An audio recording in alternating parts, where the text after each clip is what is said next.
Kita ambil contoh misalnya, ya, Anda tahu Nyi Roro Kidul itu ada enggak menurut Anda itu?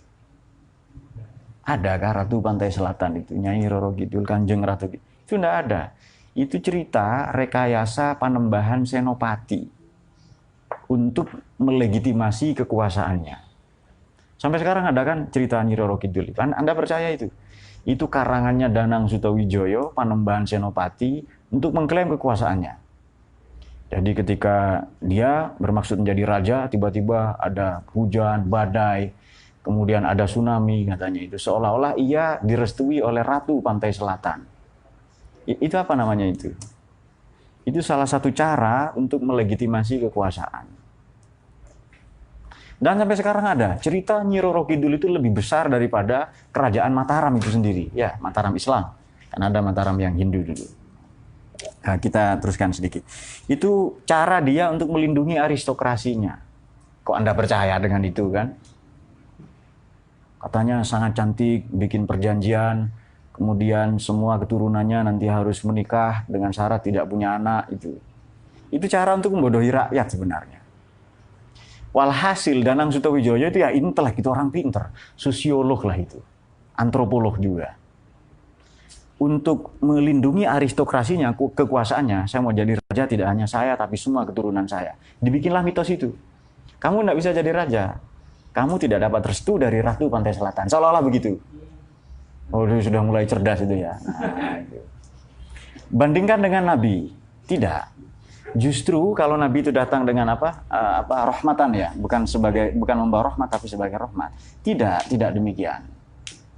Tidak menggunakan kekuatan alam. Jadi ada petir menyambar. Seperti ketika itu kan karena saya hafal ya sejarah raja-raja itu. Bukan saya terobsesi jadi raja, tidak. Tapi trik-trik manusia itu lalu saya tahu. Ketika Raden Mas Dorojatun alias Sultan Hamengkubuwono IX belajar di Belanda, dapat telegram dari ayahnya. Tentu saja bapaknya Hamengkubuwono VIII. Kok tidak cerdas? Kalau anaknya 9, bapaknya 8, ya. Pulang. Di stasiun Gambir perjalanan itu tanggal 21 Oktober ya, itu pulang, ada petir menyambar. Ini seolah-olah akan ada orang besar mati katanya. Petir menyambar dihubung-hubungkan dengan itu, ya kan?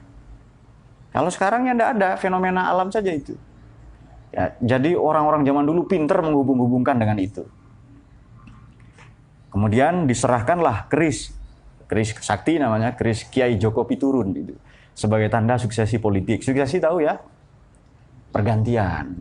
Jadi Hamengkubuwono IX adalah suksesor pengganti dari Hamengkubuwono VIII. Jokowi suksesor dari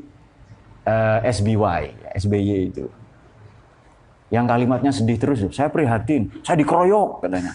SBY kan gitu, saya prihatin, saya dikeroyok, saya dizolimi katanya itu. Tidak ada yang mendolimi, ya dia sendiri.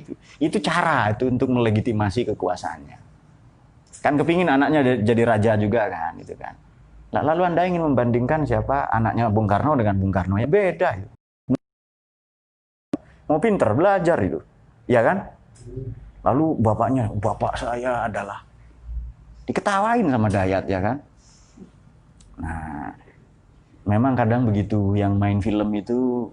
Catherine Zeta-Jones, ya, Al Pacino, siapalah, Bruce Willis lah ya, Rambo, Sylvester Stallone, yang pernah main golf dengan Pak Harto dulu. Tapi nanti yang dapat piala Oscar adalah kakek Sugiono. Nah, itu dia. Kita teruskan.